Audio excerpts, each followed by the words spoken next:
Have you looked at all 5,000 of these? And are you saying that all those differences that do change the meaning, that do change the theology, that do in some cases change the practice, that these are all in the one that's in heaven? Can you see what we're this is the line that we know that, listen, this doesn't make sense to us listening. And you might say, well, that's because we're ignorant. Okay, call us ignorant, call us idiots, like you love to do. You're going to call me an idiot for even asking this question. But see, we have to ask this question because we do live in the West, and because this is causing so much damage to your religion, and it's causing so much damage to your murtads, that you got so upset with them for even asking the question. And you're saying, do not disagree with us. Well, that's the red line. You're saying, do not go beyond this red line. You're saying to all these other murtads, God bless them for asking the question, because they need to know. Or let me ask you this right now. Do you still believe that not one word or one letter has been changed?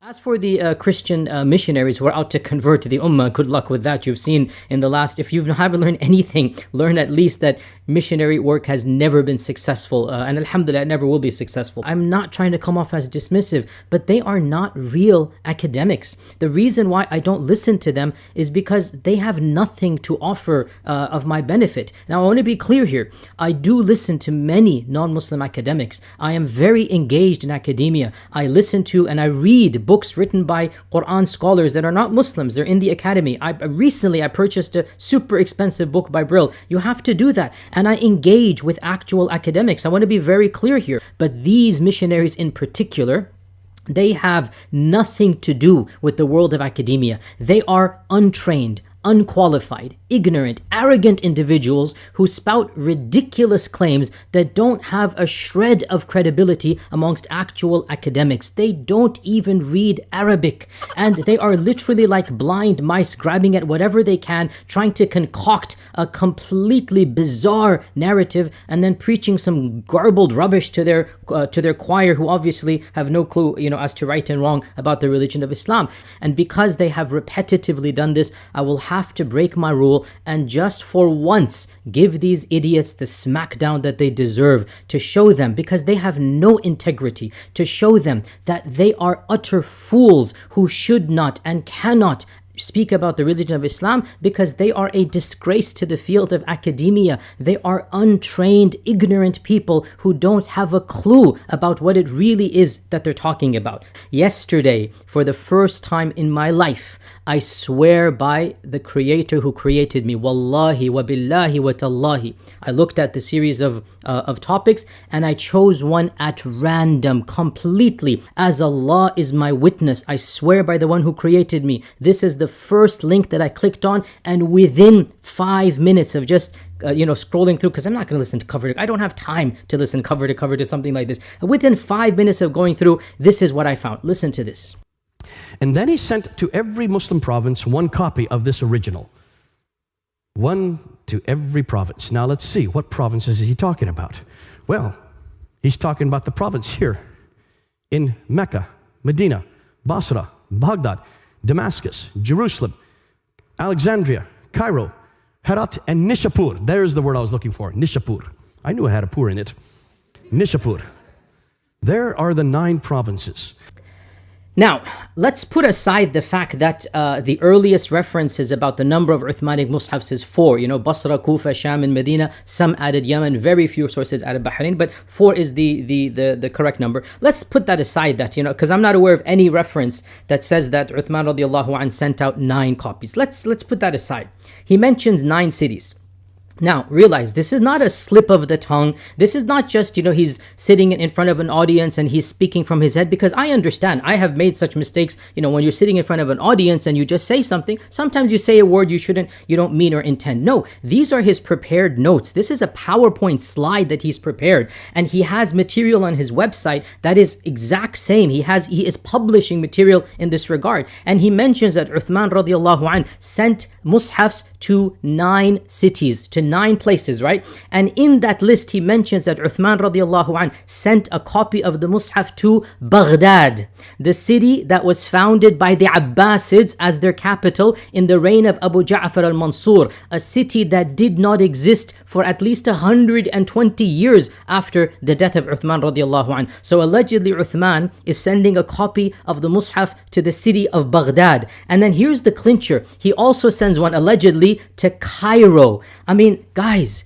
every high school student of Islam knows that Al-Qahira was named and called Al-Qahira by the Fatimids in 969 CE 358 Hijrah. Wallahi, when I saw this clip, I didn't know whether to laugh or to cry. I mean, my mind is blown by such utter ignorance. Only an untrained idiot. I mean, I'm sorry to be so brutally harsh here. It's not my nature. But if you're going to tell me that Uthman radiallahu anh sent a Mus'haf to Qahira, right? You're going to tell me that Cairo, I mean, you're not just a cretin of the highest magnitude. You have publicly humiliated yourself and disqualified yourself from ever speaking about the basics of the religion of Islam, much less about some of the most advanced topics like the history of the Quranic compilations and the origins of the Qira'at. You don't even know Qahira and Baghdad were cities founded by the Abbasids and then the Fatimids, and you think that Uthman radiallahu anh is sending a copy to cities that do not even exist.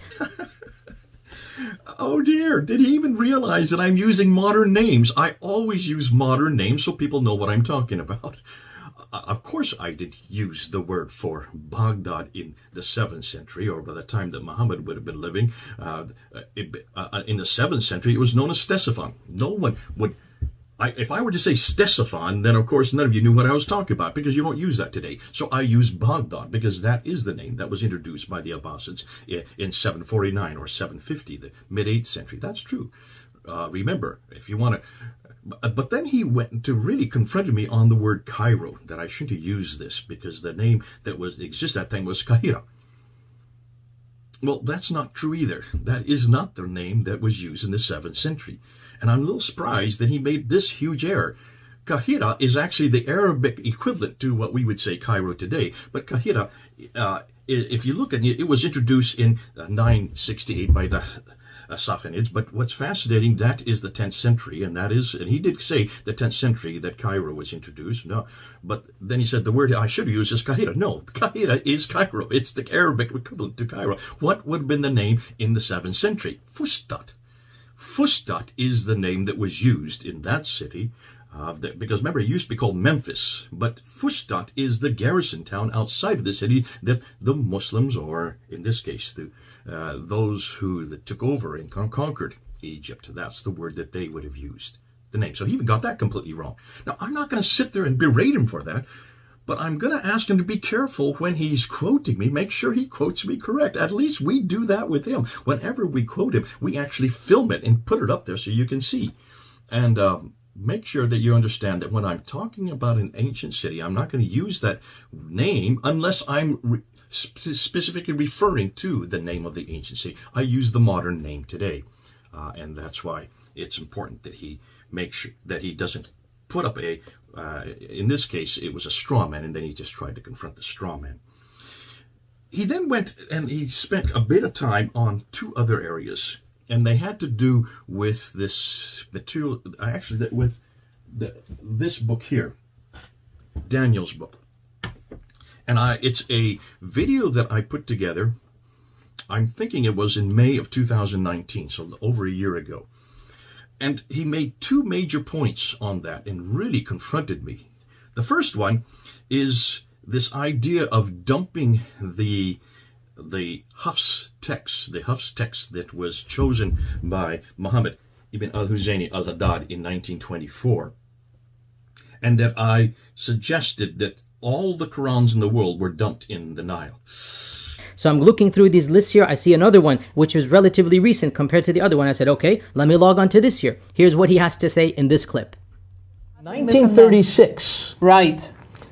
Because it was such a success in the city of Cairo, King Farouk, who then came to power in 1936, decided to put out a new edition for all of Egypt called the Farouk edition. The Farouk edition then took the Hafs text and made it Egypt-wide. 1936. Right. That was so successful in Egypt. But before that, I forgot one thing. When they did this in Cairo, when they, Muhammad al-Haddad did this in Cairo, they took all the other Qurans that were different than Hafs. They took it out into a boat and they sank them in the Nile. Oh. You hadn't heard this before either. No, we need to go down. We need to do some they're dives. still there. We need to do some Yeah, we dives. need to do some dives. So Don't waste your time. We have 10 of them right here.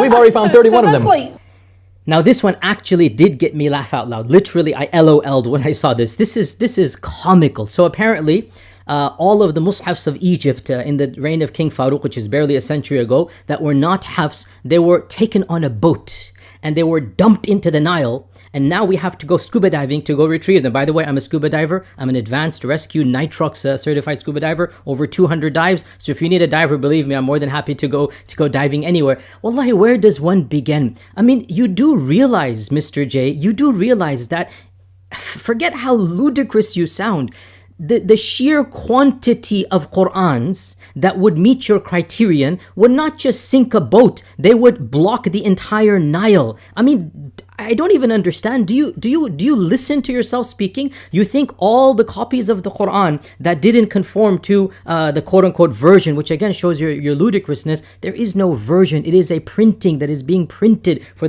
one of the first times by a printing press. And so yes, a committee is being done together. By the way, where does the origin of the story? Again, half myths, blatant exaggerations, ludicrous claims. There is a German Orientalist, which is actually not verified, who claimed that when King Farouk printed his copy of the Quran, there was an Indian print that had, according to the committee, some technical errors, meaning the printing press of the Indian print was technical. And so according to this German Orientalist, we don't have verification elsewhere, that those copies were destroyed respectfully. Again, this is one of the key differences. When Muslims want to dispose of a mushaf, they will do so in a manner that is respectful. In the Christian tradition, it's disrespectful. In the Muslim tradition, you will burn it because you don't want to throw it into the trash, or you will throw it into the water. So according to one German Orientalist, even if that happened, it's not a big deal. Maybe 50 or something copies of a particular printing were disposed of. But no one ever claimed that all the Qurans of Egypt that didn't conform to the King Farouk were gathered in a boat,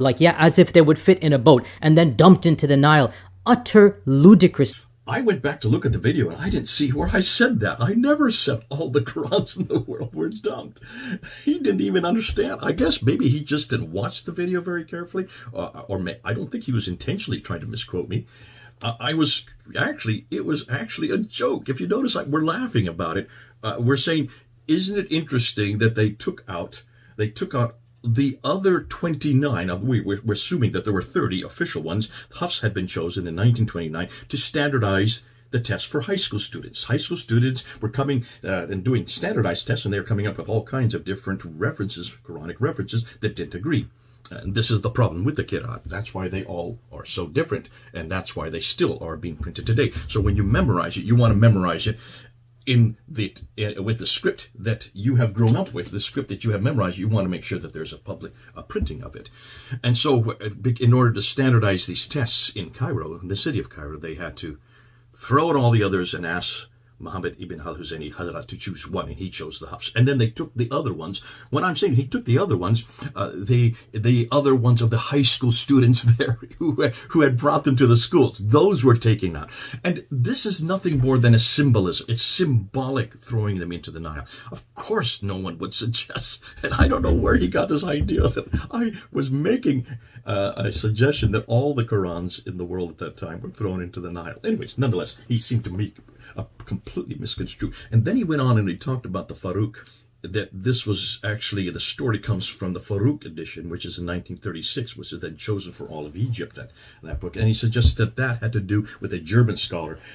I'm guessing he thinks that that's where the story comes from. No, it doesn't. This story about the standardization, what Dr. Shadi Nasser talks as the fifth canonization. Look at the book that's just come out 2 weeks ago. Dr. Shadi Nasser from Harvard University, who has taught in Yale and is also now teaching at Cambridge University, one of the foremost scholars in the world today. He is very clear that there are 5 different canons of the Quran. The first one would be, of course, that which all of us have been told about Uthman's canon of 652.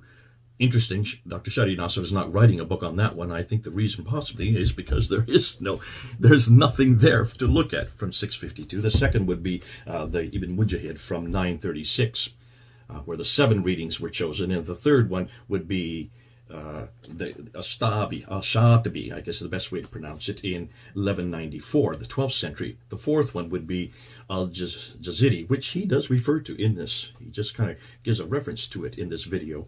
And that would be 14. Fascinating. He never wants to put the date. 1429. That is the 15th century. That's 800 years after Muhammad. You have to put it on a timeline. And then, of course, the fifth canon would be this one in 1924. And he goes on and he says that this story probably is not... he thinks that I'm making it up.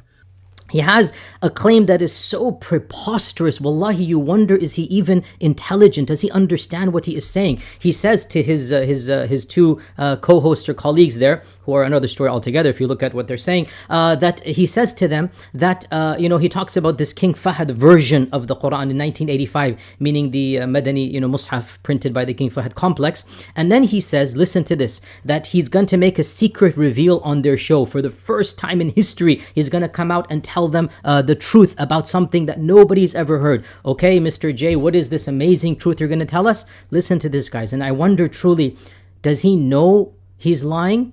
Or is he mentally insane? He says that they, some unscrupulous organization, they, who they are, the secret, mukhabarat services of Saudi or some type of kamikaze or some ninja groups, they sent secret missions across museums all over the world to break in and to change the ancient manuscripts to conform with the King Fahd edition, so that it looks like the King Fahd edition is in conformity with the most ancient manuscripts. And he claims that he has proof for this and that he has doctoral students that are going to be exposing and talking about this. Now, the notion that, and by the way, some of these manuscripts are in libraries in Paris, in the Museum of London. You have the Chester Beatty in Ireland. So according to Mr. J, simultaneously missions across the globe were sent in to break in to libraries, including the Topkapi, and to secretly change the manuscripts so that it matches up to the King Fahd printing of 1985. I mean, wallahi, listening to people like Jay makes me realize why there are still people who believe the earth is flat, I don't know where he get that idea from, because I do write in my notes, and he says he looked at my notes. I do write where the source is, and the source is Gabriel Said Reynolds. In fact, I do mention that right around that video. I looked at the video quickly just now, and I do mention that this is Gabriel Said Reynolds, the Quran in its historical context, written in 2008. And then I also go on to refer to the Quran in Context, History and Literary Insights, Investigations into the Quran's Milieu by Angela Newworth and Nicholas Sinai in 2010. So this has been around for 10 and 12 years, Yasir Qadhi. Now, he may not like what I'm saying, but don't think that I'm making this up. I'm quoting these people. These are well-known scholars. Dr. Said Reynolds is Notre Dame University. He's considered one of the premier scholars in the world today on the Quran. Same with the Newworth and also Sinai. Argue with them if you don't like what we're saying, but we have to go to where the scholars are saying. And remember, he is correct. I don't do this research, but I make sure that I quote what other scholars are doing. And almost everything I'm quoting on the Qira'at now comes from Dr. Shadi Nasser, and I would love for him to have engaged at that point. He didn't want to. And then he gets into this notion, and this was really curious.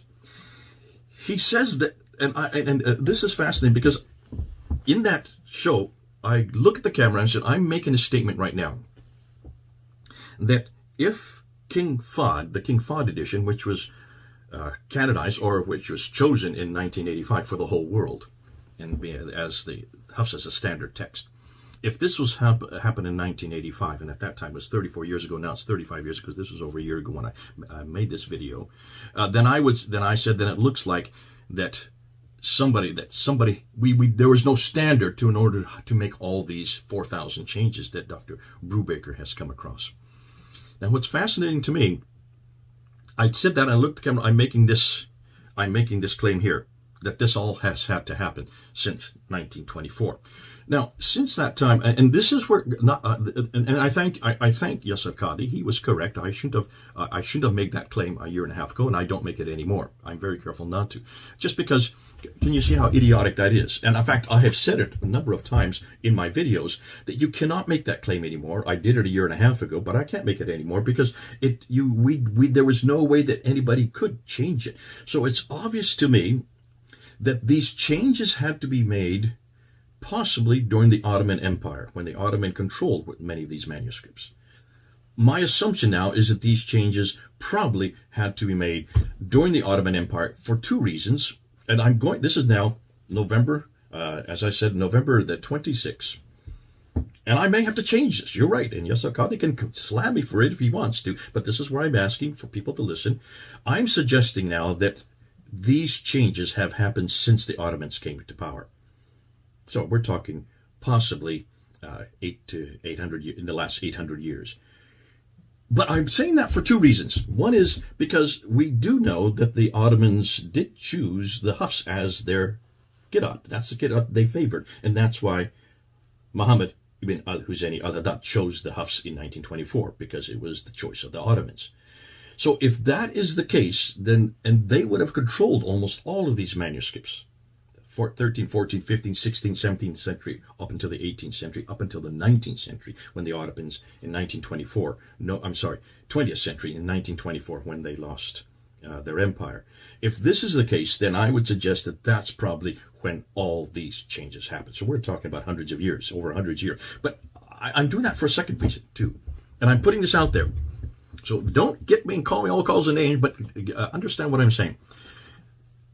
In order for the Ottomans to have done this, to have done these changes, there has to have been a standard. If the Hafs was their standard, then does that not stand to reason that this book Hafs is where all the other manuscripts are agreeing with this and not with these? They're certainly not agreeing with this one here, the Warsh. They're certainly not agreeing with this one here. These are the two most popular today. The Warsh is the one that is memorized and used all over North Africa. This is the one that has now been standard for the whole world. There are 5,000 differences between these two. 5,000 differences. And when you look at all these these consonantal changes that Dan Brubaker is coming up with, as much as Yasir Qadhi does not like Dan Brubaker, listen, you can't just sit there and use vitriol against a guy who has a PhD in this area. This very area. This is his area. This is his PhD. You may not like him. And to say that he doesn't know Arabic, please. If you look at who they're quoting, I looked at a number of their references. Generally speaking, a lot of their quotations, a lot of their material is coming from a particular person by the name of David Brubaker. And again, I don't have anything personal against this individual. I've never met him. I don't have anything personal against him. At the same time, he's the only one that has a PhD in that circle in Islamic studies. At the same time, it is just astounding to me. Frankly, I don't understand how someone of this nature can be awarded a PhD. If it's any consolation, by the way, his PhD, even if it's from a good university, but the university is not known for Islamic studies. The university has no track record of producing Islamic studies scholars. It doesn't even have a reputable Arabic program. So he got a PhD from a known university, but not one that is known for Islamic studies. And by the way, he's not involved in academia. He has no position. He's not a player in the actual arena of academics. There are some people, they decide to do a PhD, somehow they just get in, they move on with their lives. I think this is one of those types of individuals where he managed to eke out, just barely pass every exam and do it. Frankly, it is shocking that somebody of this nature actually has a PhD because of the egregious errors that one finds on almost every page of anything he's ever written. Please, that's not only rude, but that is not proprietous. That's very improprietous to say that of another scholar. But nonetheless, saying that, to suggest therefore that this was done since the 1924, I have pulled back on that in the last year and a half. So Yasir Qadhi is correct. And what I'm now asking is, did this all happen since the Ottomans were had their empire? And then he made a huge error. Yasir Qadhi made a huge error. He said that Dan claimed that he had looked at 10,000 manuscripts. Where in the world? He didn't say it once. He said it twice. You know, there's an account on Twitter that's by some undergraduate somewhere in America. That's a parody account of Brubaker. It's a parody account. And all that this person does, I don't know him personally, by the way, all that this person does is that he screenshots something from one of Brubaker's publications and then puts it online. That's all that he does, just screenshots it. So I'm going to take from this parody account, right, something that David wrote that he said, he claimed, and he claims to this day that this writing of his, it is revolutionary and it is groundbreaking research that will allegedly cause the entire field of Quranic studies to change. And by the way, he claims to have studied over 10,000 manuscripts of the Quran. And I honestly don't know what he means by study, because if you look at what I'm going to show you, wallahi, you don't even need to have any knowledge to see how ignorant this person is. And again, I have nothing against the person, I'm just saying this, but I mean, how can you possibly make these egregious errors? Look at the first slide here. Now, for somebody who claims to be a manuscript expert, right, he boasts, as I said, of having 10,000 manuscripts studied. He literally has no clue that in early Islamic manuscripts, it's very common to write the number of the verse in the ancient abjad system. In the ancient system, not actual numbers, but the abjad system, where every single letter represents a number. And so he takes the lam ha, right? You see that lam ha. He takes the lam ha and he does not understand that it's 30 plus 5. Lam means 30, ha means 5. And so lam ha means verse number 35. And he feels that it is an added word, lahu. And notice the idiot actually says that there's a lam ha at, look at it, 1635. And he says, I don't know what it's doing there. I've made this really cool discovery. Doesn't really make sense over here to have a lahu. It must be a post-production alteration, but clearly there's some message being sent here, some major shifting message, but I don't know what it is. This is how jahil this David is, that he doesn't even know that lam ha is the number 35. It's there, and the idiot literally says 1635 lahu. I don't know what it is. My God, and I have to respond to people that are taking from him. Do you understand my exasperation and frustration? I mean, can you cut me some slack when I'm being so harsh here that I have to actually waste 5 hours and another hour doing this video to clear myself of ever being associated with a bunch of imbeciles like these? These 10,000 manuscripts, where in the world did he get this 10,000 manuscripts from? Daniel has never made that claim. We have never made that claim. I know of 10 manuscripts that he looked at, and there's more than that, but the 10 are the ones that he was doing for his doctoral thesis, where he found 800 differences, 800 completely differences with the consonantal text. And this has nothing to do with Qira'at, this has nothing to do with Araf, this has nothing to do with the 5 dots, or diacritical marks, or the 3 vowels, okay? This is the razm, this is the consonantal, this is the skeletal text. That's why it's so damaging. And when doing his doctorate for Rice University, now, good old Yasir he does not like Rice University, and he doesn't like Yale, that's for certain. He even says later on that that's where people get corrupted at Yale, as he got corrupted, though he got his PhD from there. That's hold on to that.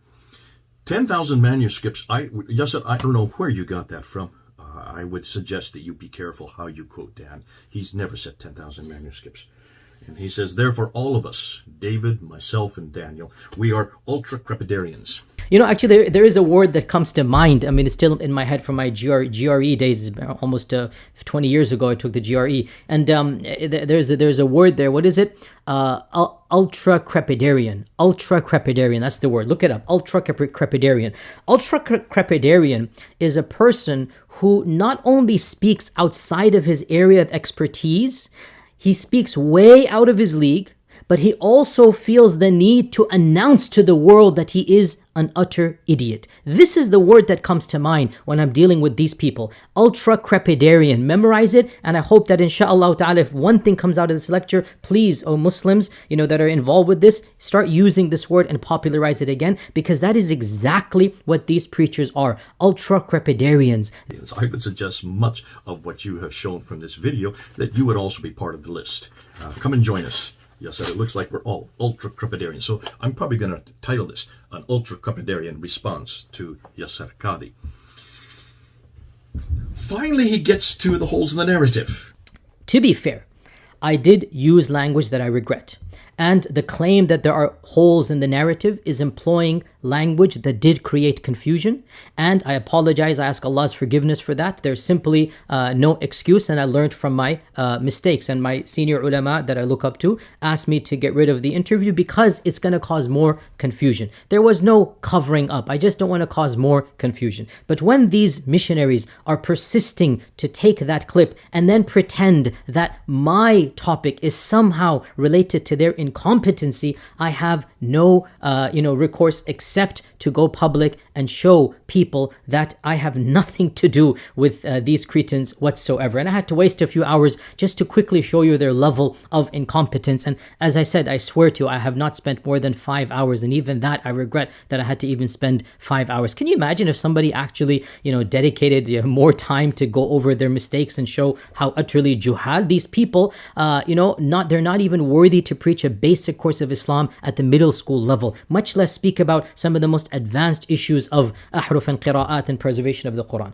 Nonetheless, they're using my clip of the holes in the standard narrative. And yes, I did claim this, and I need to own up to my words or retract or somehow clarify. And I have no problems discussing with anybody who is interested and willing to learn. I do believe that a mainstream opinion, because here's the point, there are multiple interpretations of the ahruf and qira'at, and everybody knows that there's over 40, by now everybody knows there's over 40 opinions about the ahruf, as Suyuti and others mentioned, and I follow another one of them. The one that has become dominant, the one that is now mainstream, this is what I called the standard narrative, but in reality there are many standard narratives. Even what I'm holding is a standard narrative. It's just not the one that is most common in our times. And so I am, again, what I don't want to go, there's no need to go into details in the video, and I'm more than happy to discuss with anybody, but I don't mind giving you some examples so that you understand that when I said there are holes in the narrative, I regret the wording, but what I'm trying to say is that there are questions that there's a majority opinion and then there are minority opinions. For example, one of the issues that is the issue of the tawatur of the qira'at.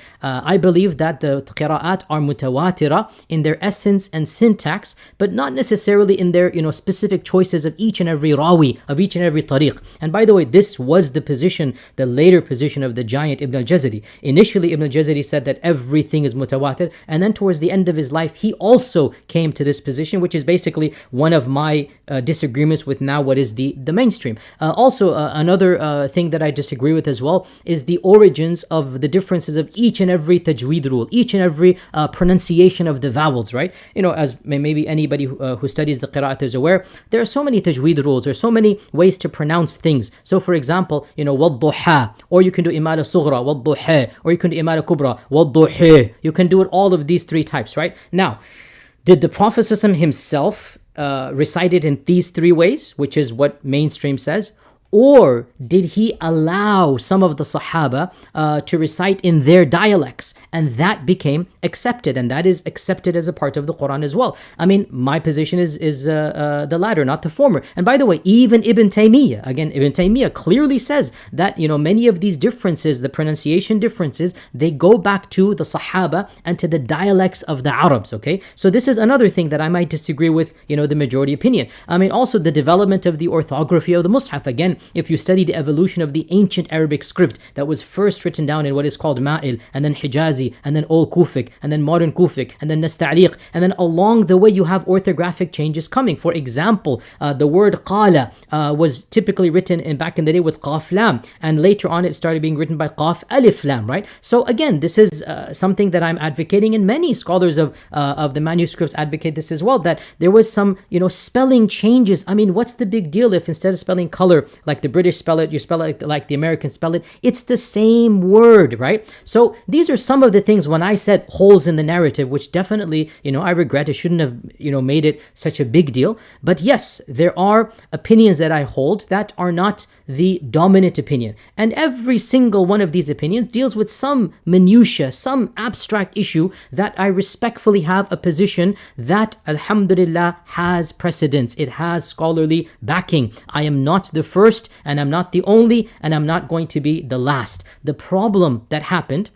is that this group of critics, right, these Orientalists and whatnot, they had no clue what I'm talking about. And they took my clip and they exaggerated it as if I am in any way, fashion, or form linked with these idiots and ignoramuses. And that is why I have to make this video. The problem with these critics is that they think they have unearthed something absolutely new that no one before them has ever understood. They exaggerate the notion of qira'at to make them different versions of the Quran. They exaggerate the printings, King Farouk printing and King Fahd printing, and they think these are different versions of the Quran. And here's a point to the Muslim audience, okay? And even if you're not Muslim but you're listening for information about this group of people, I want you to know one simple fact. Each and every bit of information that this group picks that is authentic, that is true, because a lot of it is just mythology or fake.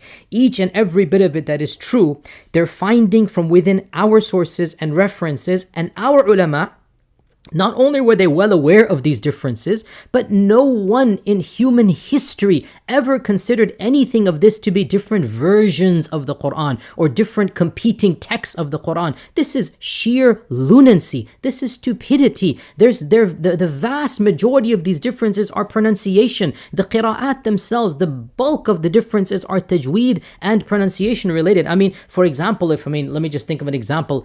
American and British English, right? What's a few words that the Americans and the Brits pronounce differently? I mean, what if an American says, "Can you bring me a glass? Can you bring me a glass of water? Can you bring okay, let me put in garage because that's definitely always an important. Can you bring a glass of water to the garage?" Okay, if an American says that, a Brit says it. How's he going to say it, right? I'm going to try my fake British accent here. Can you bring a glass of water to the garage, right? They speak in a higher pitched voice, right? Glass of water into the garage. There's differences, right? Glass of water to the garage, right? There's a difference there. Is anybody going to say that these are two different versions? I mean, how foolish is this? But this is what the equivalent of what they're doing. Now, again, to be fair, obviously there are more differences than pronunciation, and there's sometimes i'rab differences and whatnot. But again, these are all differences that are well known, well accommodated. Whichever understanding of the ahruf and qira'at you follow, and there's over 40, whichever one you follow, all of these differences are explained in a very, very rational manner that fits in with everything else. What these people do, it's literally as if they cut off 80-90% of the evidence that they have. They take the little bit that they have, they add their own imagination, and they construct an alternative universe that has nothing to do with the reality. And that's why I needed to make this video, to distance myself from this intellectually bankrupt lot.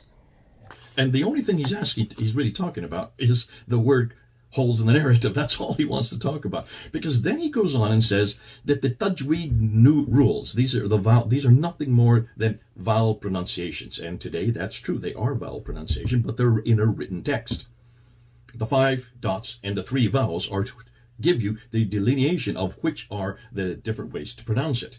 And see, what he's not thinking through, and this is what an awful lot of Muslims have not yet come back to us on, when Al-Bukhari, look at Al-Bukhari, volume 6, book 61, hadith number 510, when it says there that these Medinians who had gone up to the battle there in Azerbaijan, and when they were gone to the mosque and they were fighting alongside other Muslims who had come from places in Iraq, Basra, and Kufa, and also Syria, Damascus, they were all fighting together, and they would go to the mosque and they would then recite the Quran. And as these Hijazis from the Hijaz, that's the central part of Arabia where Mecca and Medina are located, when they heard the Quran being recited by these others, they heard different pronunciations and they went to blows. They started fighting them.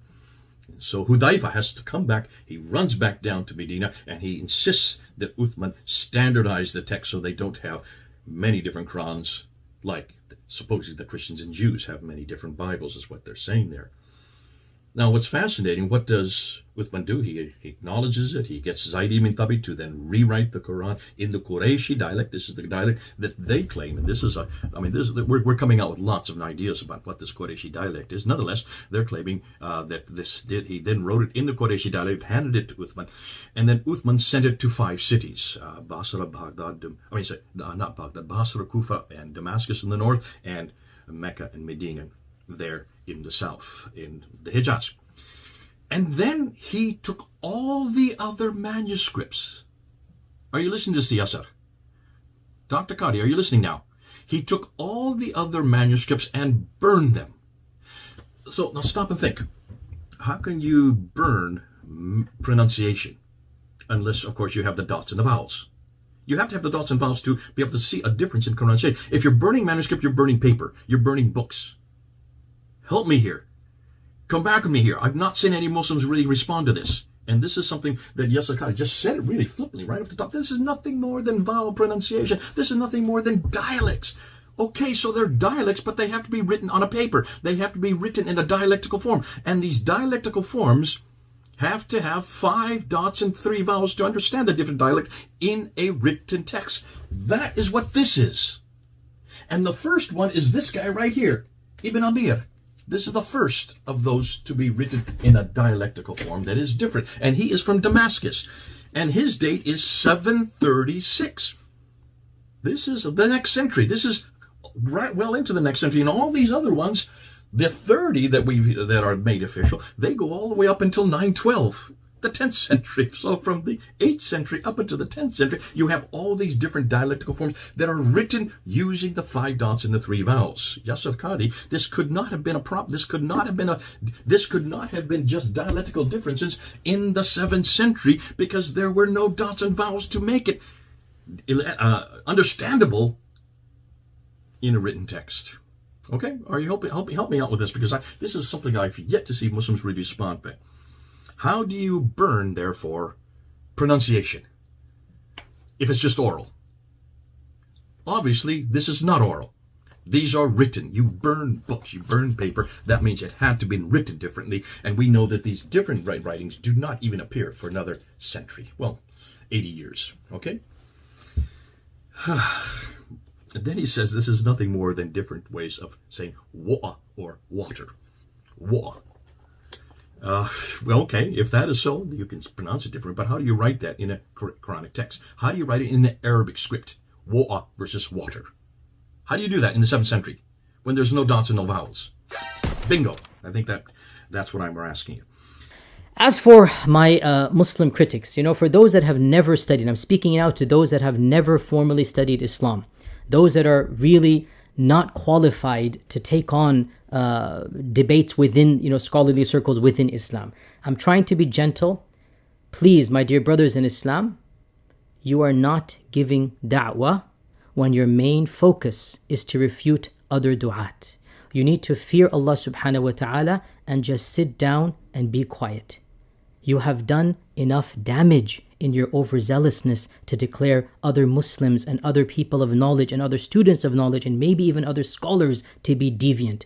This is no longer about me and you anymore. This is about the whole drama that has been created, the scandal that has harmed the religion of Islam, the ammunition that you have given to Islamophobes and missionaries. So please, for the sake of Allah, learn from your previous mistakes and don't repeat them.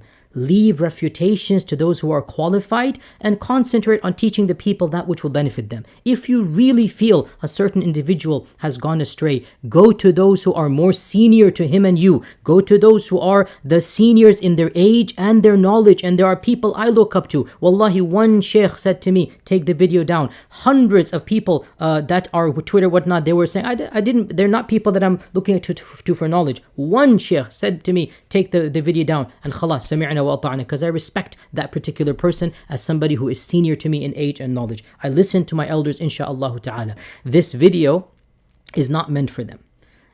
It's really meant for the people that we should all understand are wanting to harm this religion. It's meant for those missionaries, unscrupulous ones, and those murtads that have taken these words and then used and misused and abused my name. And I wanted to say to them, enough is enough. And I'm not going to engage anymore with that crowd, because really they have proven themselves to be arrogant jahils who are simply below my level of academic research. And they're also, some of them, not everyone, but especially one in particular, is a vulgar, obscene, evil jerk. I mean, honestly, there's nothing else to be said. So I have no reason to engage with somebody of this nature. And now I fully understand that this video, because I mentioned them by name, it's going to be followed by hundreds of refutations.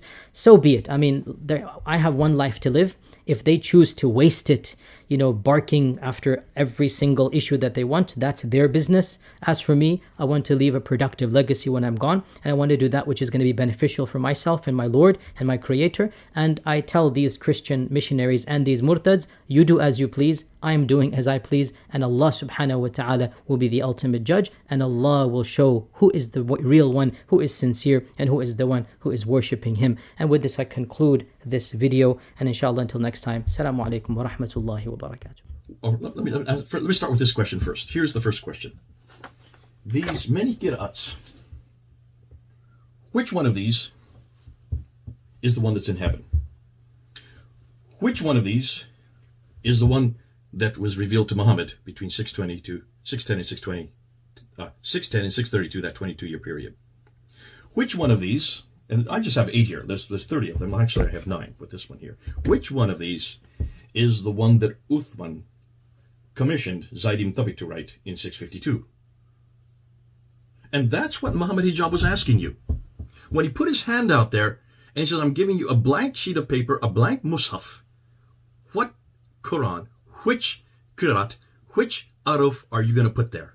He wasn't talking about pronunciation orally. He didn't want you to tell you what an oral pronunciation. He wanted to know what you were going to write there. Is it going to be the Hafs? Is it going to be the Warsh? Listen, just between these two right here, there are 5,000 differences. So which one of these? Is it the Hafs? Is it the Warsh? Is it Ibn Amir? Is it the Kalun? Ibn Kathir? Al-Qusay? Khalaf? Shoba? Al-Duri? Those are the ones I have here. Which one of those comes from heaven? Which one of those actually was the one revealed to Muhammad? That's the first question. Please answer that question. Okay, stop calling us names and all kinds of vitriol. That's not going to help. It doesn't help you academically. It doesn't help your authority before the world. And listen, most people see that when you go to vitriol, when you start using ad hominem, it usually means that you've lost the debate. And ironically, you really didn't talk about this. You didn't look at my videos on this. You didn't ask and even ascertain what I'm saying about the Qira'at. You never looked at one of those talks that I've done on it. And I've done 10, 20 of them already. Well, actually, since June 8th, probably only about 10 of them since June 8th. Number 2, what is it that happened to you at Yale University? Exactly what crisis did you go through? And why is it this idea that you have that if you go to Yale or Rice University, that these are not legitimate places? You got your doctorate there, so are you saying your doctorate's not legitimate if you say that you got corrupted by Yale? Please help us understand that. You talk about, and I remember in the video you said that there was, there are certain, you have a respect for the Quran, the Muslims have a respect for the Quran, and there's a line beyond which you don't go, a red line you refer to. We don't go beyond this red line. Well, we don't have red lines here in America, and you should know that. You live in Houston, you should know. You were at Yale, there is no red line at Yale. You can ask any question you want, because that's what has been asked of our Bible. So I'm asking you these questions. What red line is it you can't go beyond, and why is it you weren't able to answer Muhammad Hijab in 25 minutes? He had to ask you twice. What are you going to write? Which one of these qira'ats is the one in heaven, the eternal one? Well, the obvious answer is none of them are, because none of them, there is no diacritical marks. There was no vowelization for the one that's preserved in heaven. That was written, that was created by men. That was created by men after the 7th century. Bingo. Put that under your hat and see how you're going to run with it. Then thirdly, what are the holes you were referring to? If you said that I shouldn't have used that word, what holes exactly were you referring to? Because you actually were meaning something, and I would suggest those holes are the fact that for 1,000 years now, you Muslims have known about this. Listen, 736, 738, 770, all the way up to 812, all the way up to Ibn Mujahid, 936. Ooh, don't stop there. Can you see? We're talking about over 1,000 years now you've had this material. And you did mention that for 1,000 years, this has been the most difficult question to answer. If it's the most difficult question to answer, then why all this vitriol against us when we ask the question? All we're doing is asking the question that should have been answered 1,000 years ago and should have been answered by you while you were at Yale. You've had 25 years to come up with a better answer than all of the Qurans, or all the qira'ats are the Quran. That was your final answer after 25 minutes by Muhammad Hijab finally insisting. All 30 of them? Do you realize the team in London has already found 93,000 differences? Have you looked at all of those 93,000 differences? And that's just looking at 23 of the 30. They've already come up with 93,000 differences. The team in Australia has already found 5,000 differences between these two. Have you looked at all 5,000 of these? And are you saying that all those differences that do change the meaning, that do change the theology, that do in some cases change the practice, that these are all in the one that's in heaven? Can you see what we're this is the line that we know that, listen, this doesn't make sense to us listening. And you might say, well, that's because we're ignorant. Okay, call us ignorant, call us idiots, like you love to do. You're going to call me an idiot for even asking this question. But see, we have to ask this question because we do live in the West, and because this is causing so much damage to your religion, and it's causing so much damage to your murtads, that you got so upset with them for even asking the question. And you're saying, do not disagree with us. Well, that's the red line. You're saying, do not go beyond this red line. You're saying to all these other murtads, God bless them for asking the question, because they need to know. They need to know, why is it that you have been saying for years and years and years and years, and you have said this for years, that there is not one word, there is not one letter that is different. You're the one that said that, Yasir Qadhi. You continue to say it. Or let me ask you this right now. Do you still believe that not one word or one letter has been changed? See, that's a red line that now has stopped you. That's a red line that you are now stopped. And remember what you did say in that interview on June 8th. The rest of the world has come leaps and bounds in the last 100 years. And they're looking at us like an emperor with no clothes. Until you answer these questions, you do, to us, look like an emperor with no clothes. Your own words, back at you. Please, get some clothes on. Start answer these questions. Stop talking about this red line which you can't go beyond. And stop saying that you have to take my class, then we'll do a deep dive, but you couldn't even answer Muhammad Hijab there in 25 minutes. And then I'm going to end with this. I want to know from you, Yasir Qadhi, when is the first complete Quran, that's just like this one here, not the English translation, I'm talking about the Arabic, the first complete Arabic Quran, all 114 surahs, when is the earliest that you can find? Give me a date. Tell me, where is that ubiquitous Quran that you're always talking about? Where is this Uthmanic manuscript that you're always referring to? Where is this manuscript that's 114 surahs and that every word and every letter is exactly like the one I have here? And I'm not talking about the qira'ats. I'm not talking about the ahruf now. I'm talking about the razm, the skeletal text, the consonantal text, what Dan Brubaker is coming up with. And he is the first to publish this. So don't sit there and wipe him across the table and say that this guy doesn't know what he's talking about. This is the first man that's had the courage to write and publish. And that's why you only have vitriol to throw at him. When you throw vitriol and ad hominem and the kind of words you use against Dan, against me, and against David, I can pretty well see that you really don't have answers to these questions. You really don't have answers. And because they have repetitively done this, I will have to break my rule and just for once give these idiots the smackdown that they deserve. I was fascinated because I was waiting for the smackdown to happen. I didn't really see it happen. I really didn't understand what his problem was because he did actually go to our material on him.